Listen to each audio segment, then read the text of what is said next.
Thank you for coming.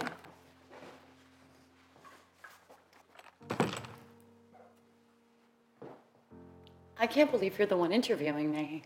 Oh? Why? I don't know, I guess I just thought you had people that would do this sort of stuff for you. You're so... Reclusive. Right. Well, I do come out once a year, but only if the groundhog I genetically engineered when I was 5 sees his shadow.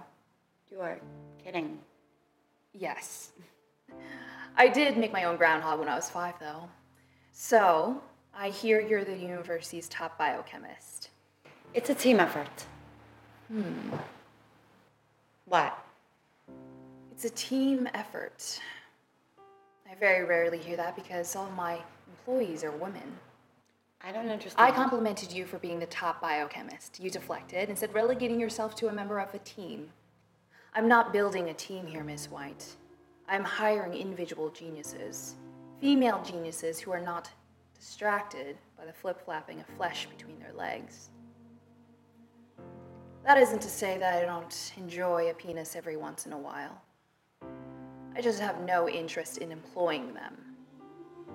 Isn't that illegal? Only if you tell on me. There are conditions. Conditions?